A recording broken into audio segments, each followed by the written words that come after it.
Today we're going to look at the rhythm shape by Don Schreckengoss, made for Homer Lachlan and introduced in 1951. If we're going in chronological order, we should be looking at Charm House today, but it's kind of hard to talk about Charm House and Duraprint without talking about rhythm first. So I'm going to skip over Charm House, we'll do rhythm, and then backtrack in the next video. Also, I want to look at some pound sterling books from Homer Lachlan and a couple from TS&T as well. See if we can make heads or tails of these. So we'll start with rhythm, and it comes in two forms. There's the solid colored rhythm, which comes in 5 colors: Harlequin yellow, chartreuse, burgundy or maroon, dark green, and gray. And then there's the decaled version. And when we looked at Jubilee and its 4 forms, Jubilee, Debutante, Skytone, and Suntone, we made certain distinctions that they were 4 distinct shapes because they had their own back stamps, they had their own treatment numbers, and different marketing strategies. Whereas with rhythm, if it's solid colored rhythm, it's rhythm. If it's decaled rhythm, it's rhythm. So rhythm is just rhythm. And it all has the same back stamp that says Rhythm, Homer Lachlan, and then a date code at the bottom. This one's from 1954. Later pieces of rhythm you might find with a gold overglaze back stamp, but it'll be the same type. One of the first patterns developed from rhythm was RY104, which was American Provincial. We see the dinner plate in the back with the farmer and the wife. We have the service water jug with the bird, and then we have a covered, this is a covered nappy. So they didn't have a covered casserole, they just made a lid for the nappy to serve as a covered vegetable dish. And this is one of several rhythm treatments where you have multiple decals and different subjects to form the treatment. Another one is gourmet, which we have over here with the teapot that has the coffee beans. We've got the utensils on the platter, utensils on the nappy. There's a little stamp on the creamer. The back has something different too. Let's see. Blueberries. And the sugar bowl has a bee. And there's the dinner plate in the back. So you have all these multiple subjects within the treatment. Here's another one. This is the cowboy treatment that was made for Woolworths. You'll find different decals within that line. And rhythm is one of the first to really make use of that practice. So you see it in others, like let's say Currier and Ives that was on Liberty. There's a couple of lines of that. Also Royal Majelica on the Angelus from 1907 or 1908. That's an exception. But rhythm is really the only one that has multiple treatments that have all these subjects within the treatment. We'll look at a brochure here, American Provincial, and you can see the different shapes. We've got a heart on the fruit cup. We've got the birds on the salt and pepper shakers, a tulip on the sugar. There's the farmer and his wife again. And you can see on the inside the farmer and the wife's also on the platter. And it actually says each piece distinctively styled to lend interest and accent your table. So that's treatment RY104. Look at a couple others while we have these out. Maytime. We have the dinner plate in the back and a service water jug here. I think those are 2 quarts. And the treatment number for that is RY284. Golden wheat, one of several wheat patterns to appear on the rhythm shape.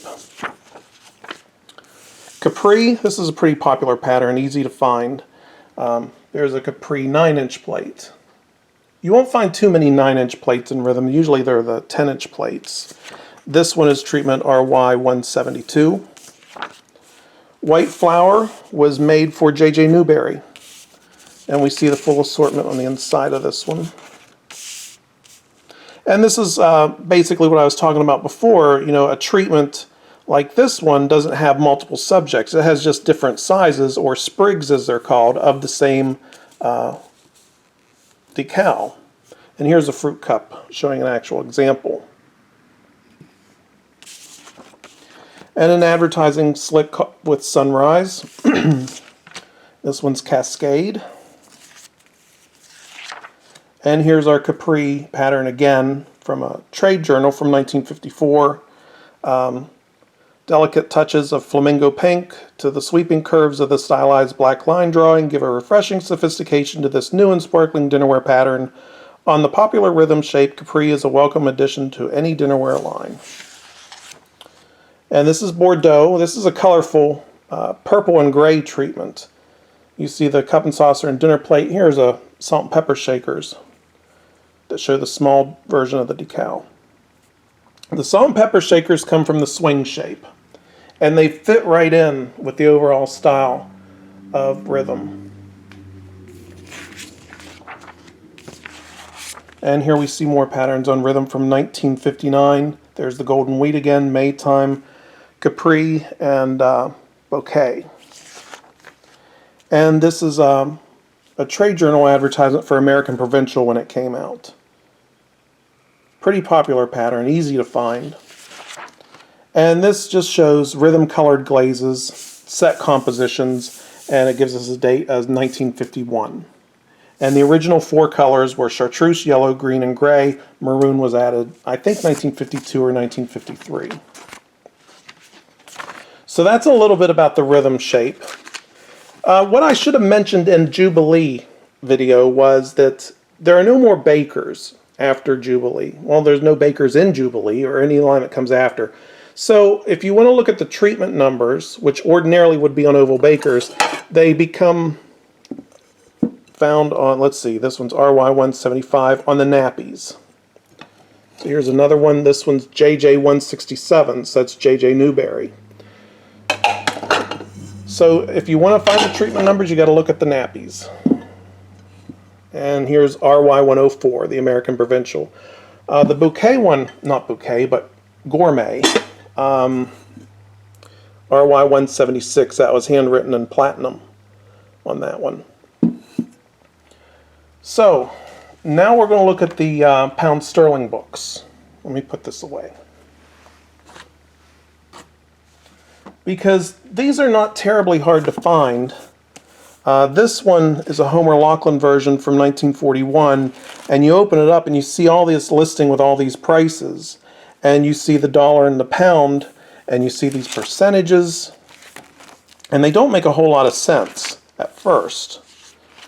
So we're going to look at a couple of these, and it should all become clear. I've got some from Taylor Smith and Taylor. This one's undated, but it has a shield marking on the back, so it's probably from 1932 or 1931. And it's the same situation where we have all these listing and all these prices, and we have the pound and the dollar. This is a very common one that comes up a lot. This is from January 1st, 1942. This is a nice one because it gives a little description of terms, and there's the dogwood underglaze pattern. And then we have this one. This is the important one from 1951, May 1st of 51. And since we're dealing with rhythm, which is in 1951, I thought this would be a good time to start talking about pound sterling books and treatment numbers and how they work. So I don't know if you can see this or not. I'll try to get in there. But this is what the important part of this booklet is, because this is the only one I've seen that gives us a good explanation of how these work. The sterling book is simply a method of calculating dinnerware prices. The basis of pricing is the standard list indexed under the caption of $8.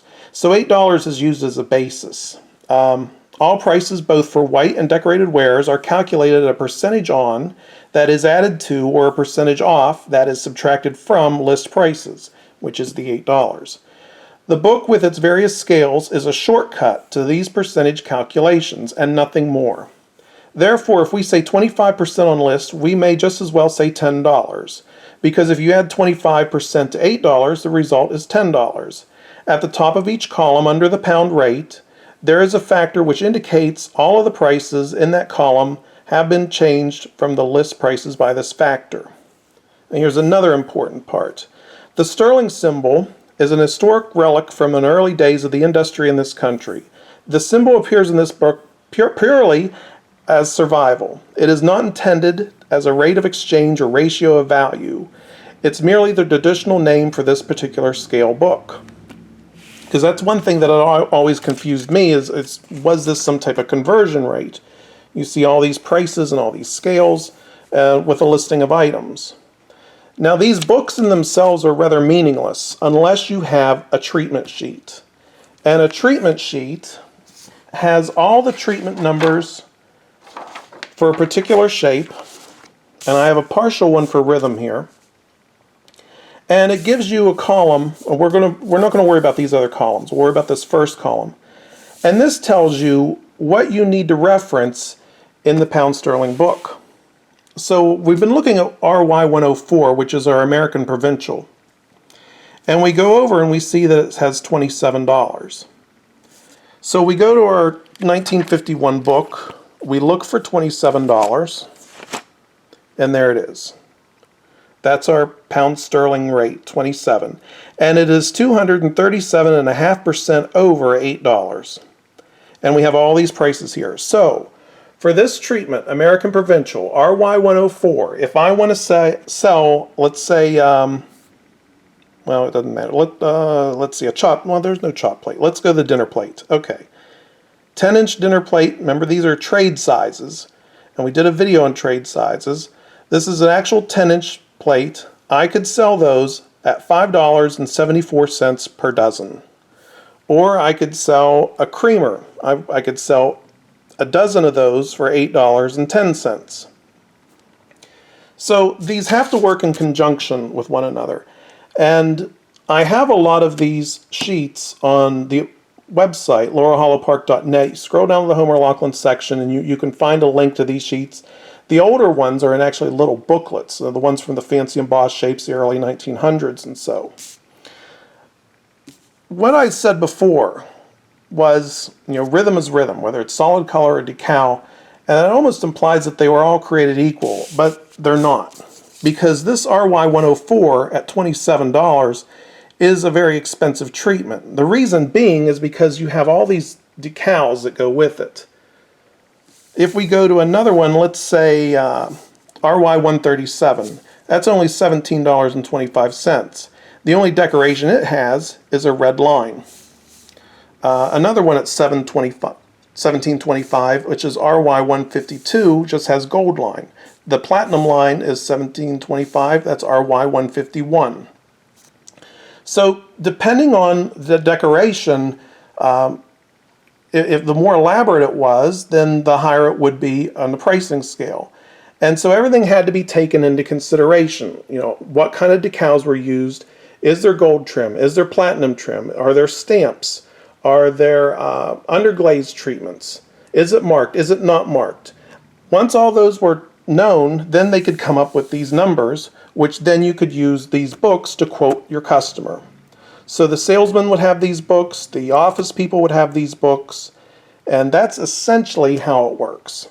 If we look down here at RY 176, which is that gourmet pattern, which is this one with all the different types of decals, then that one is $27.50. That's actually slightly higher than American Provincial, and it's the most expensive one. So, since we have these out, and I've got the 1941 book here. This is July 1st, 1941, and I had this sheet out when we were talking about Modern Farmer. So this book would go with this sheet. Let's see, I've got a Modern Farmer piece out here, this creamer with the daisies that came from Swing Eggshell. That's MF1, and it's telling us there should be 9 sprigs or 9 little decals from S151, and it's going to be the $9 scale. So we have to go to our book, we look up $9, and there it is. These are all our prices. So if I want to sell a dozen of these creamers, then I'm going to have to charge $2.70 in 1941. There's also a way you can do composition sets. So let's say I wanted to sell this particular pattern on Modern Farmer, 46 pieces with teacups, 10-inch plates, 6-inch plates, lug soups, a platter, a baker, a nappy, a sugar, and a creamer. Then I have to find my $9, and I could sell that composition set for $5.66. Now what the retailer would do, they would just mark it up. But these prices were established by the Potter's agreements. A lot of them had to follow it. And if you look at TS&T, we see that it's the same practice where they are using $8 as a basis, $8 list price, and if you turn the page and increase, then $8.50 is going to be 6.25% higher. And if we go the other way, it should decrease. So $6.75 is 15 7/8% off of $8. So they all work the same way, and every pottery had these. So that's just a little bit about pound sterlings and how they work, but again, they're meaningless unless you have the treatment sheets. And you can find these online on the website, laurelhollowpark.net. As far as the pound sterling catalogs go themselves, they're somewhat, well, they're nice to have as collector items, as ephemera. You know, if you collect Homer Lachlan, they'd be nice to have. If you collect Taylor Smith and Taylor, the TS&T ones would be nice, but these don't have any meaning for us anymore as collectors, the contents. However, the treatment sheets do, because it tells us which treatments were more expensive than others. I mean, if we look at MF17, it was made up of 12 gold stamps, and it's $10, and it's the highest one on this list. A rather inexpensive one would be this one at $7.75, which is MF25, which is CO604. That's one of the coronet treatments. That might be, I'm thinking that's the Petit-Point flower decal. So it was a leftover, and so it's somewhat reduced. And then we see here it says Sears Roebuck for MF2 and MF3, which is Breton and Gascon. They would have made a deal with them directly, so there would not be any scales. So that's going to be it for today. The rhythm shape and pound sterling books. Next time we're going to look at Charm House and Duraprint, which is going to use some of our rhythm flatware. That's going to be it.